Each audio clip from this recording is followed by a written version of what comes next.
Hello, and welcome to the turbulent world with me, James M. Dorsey, as your host. Second guessing U.S. President Donald Trump is a tricky business. Earlier this month, Mr. Trump took many by surprise when he seemingly handed Israeli Prime Minister Binyamin Netanyahu the ethnic cleansing of Gaza on a silver platter. Mr. Trump's gift to Mr. Netanyahu on his visit to Washington came out of left field.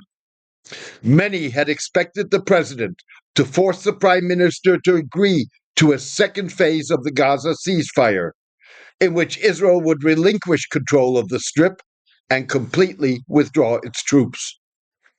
Instead, Mr. Trump asserted that the United States would take ownership of Gaza and turn it into a high-end beachfront real estate development project. Gazan Palestinians would be resettled in Egypt, Jordan, and other countries willing to accept them. At face value, Mr. Trump's gift robs Israel and Hamas of any incentive to negotiate a second phase of the ceasefire if the president and Mr. Netanyahu have already decided that there was no place for Palestinians in Gaza's future. Even so, Hamas this week agreed to speed up the ceasefire's first phase of prisoner exchanges. Hamas also proposed to release all remaining 59 hostages scheduled to be swapped in yet to be agreed stages in one go in the ceasefire's second phase, provided Israel declares a permanent end to the war and pulls its forces out of Gaza. Among the 33 hostages Hamas is releasing in the first phase are the remains of 8 killed in captivity. Of the 59 in the second phase, 35 are presumed dead. At the same time, Israel, pressured by the Trump administration and the hostage families, has reluctantly agreed to engage in delayed second phase ceasefire negotiations.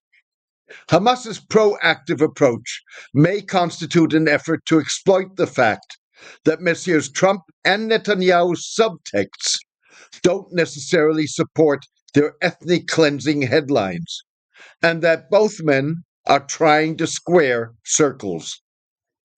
Mr. Trump's associates, Secretary of State Marco Rubio and Middle East envoy Steve Witkoff, have created wiggle room for the president by suggesting that the resettlement plan was intended to start a conversation. Now you have the Egyptians saying we have a plan. The Jordanians are saying we have a plan. And people are actually engaging in really important, cogent discussions. We are actually engaging in a productive conversation around what is best for Gaza and how do we make people's lives better, Mr. Witkoff said. An Arab summit scheduled for February 27 in Cairo is expected to adopt a plan for post-war governance and reconstruction of Gaza that would not require moving the population out of the territory. Saudi Arabia, the United Arab Emirates, Qatar, Egypt, and Jordan are likely to put forward the plan. Hopefully, they're going to have a really good plan to present to the president, Mr. Rubio said. The Palestinians and most countries, except Israel, have condemned the Trump proposal. Members of the U.S. Congress on both sides of the aisle have questioned the idea. Mr. Trump may be betting on the fact that men like Saudi Crown Prince Mohammed bin Salman and United Arab Emirates President Mohammed bin Zayed have little love for the Palestinians. Mr. bin Salman reportedly told former U.S. Secretary of State Antony Blinken as much last fall, but also conceded that Saudi public opinion limited his ability to ignore the Palestinians. 70% of my population is younger than me.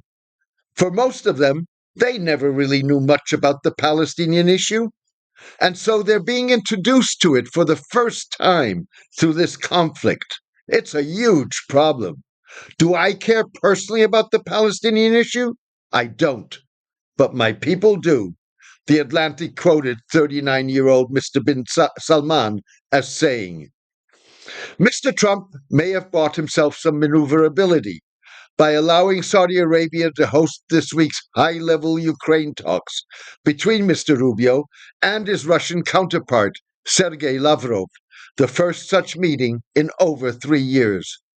The hosting positions the kingdom as a major player in competition with Qatar, one of Mr. bin Salman's goals. To secure hundreds of billions of dollars in Saudi investment, dangled by Mr. Salman, and a potential reduction of oil prices, Mr. Trump will have to do more. He hopes the Arab plan will allow him to back away from his call for resettling Gazan Palestinians. Mr. Trump's apparent insistence on taking the Gaza ceasefire to the next level appears to point in the same direction. Phase 2 is absolutely going to begin. It just is a little bit more intricate and complicated in terms of how we bring the two sides together on this, because Phase 2 contemplates an end to the war, but it also contemplates Hamas not being involved in the government and being gone from Gaza, Mr. Witkoff said. Mr. Witkoff's rendering of what the ceasefire's Phase 2 was about overlooked the understanding that it would involve a complete Israeli withdrawal from the Strip, and added Israel's demand that Hamas leave Gaza, even though the ceasefire agreement does not stipulate that. In this context, the Arab plan takes on added significance, particularly if it involves Arab participation in a Palestinian-led interim administration that would oversee reconstruction and take Gaza and the West Bank to elections, as well as the training of a Palestinian security force.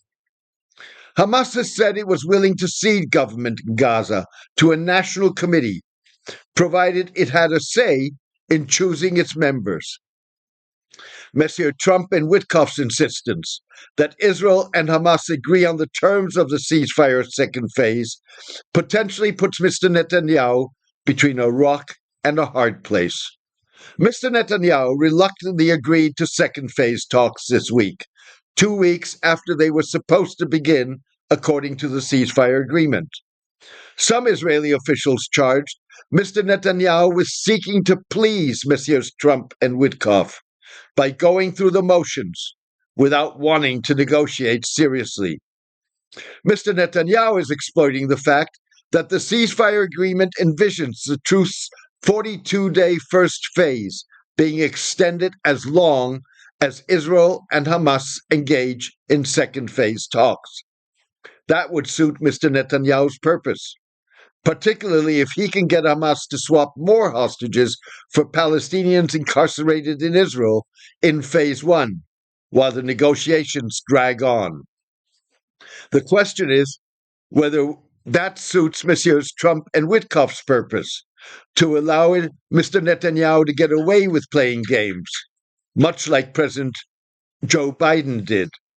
Looking back, former Biden administration official Elon Goldenberg said that 3 months into the Gaza war, it became clear to me that Netanyahu was never going to make the incredibly hard decisions he would need to make to start to build an alternative to Hamas in Gaza.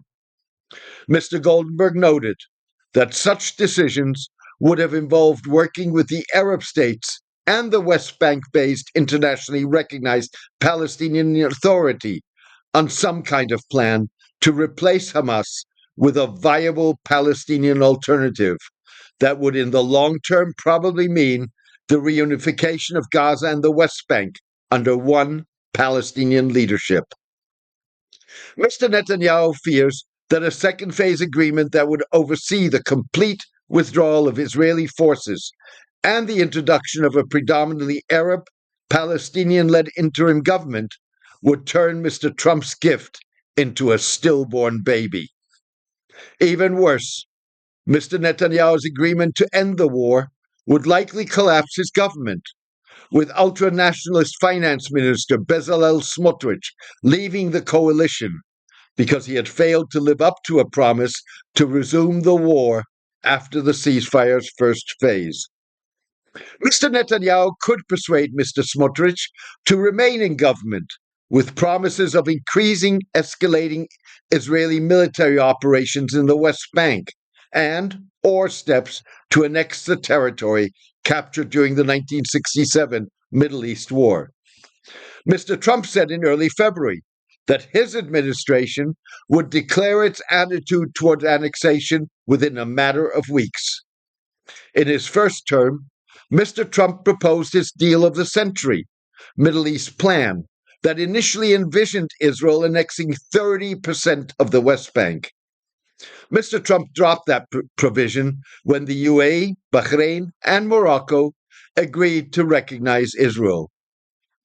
In this intricate dance, Mr. Trump's transactionalism, centered on a post-war era plan, may be the Palestinians' best hope, based on the principle of the one-eyed is king in the land of the blind. It is possible that the current situation will give birth to a modus vivendi, in which actors who define each other as existential threats still manage to work out informal arrangements on a daily basis.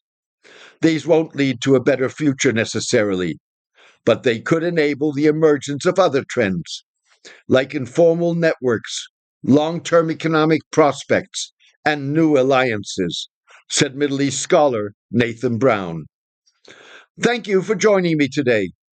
If you appreciate hard-hitting, fact-based analysis, please consider upgrading to a paid Substack subscription to help ensure that independent journalism and analysis survive.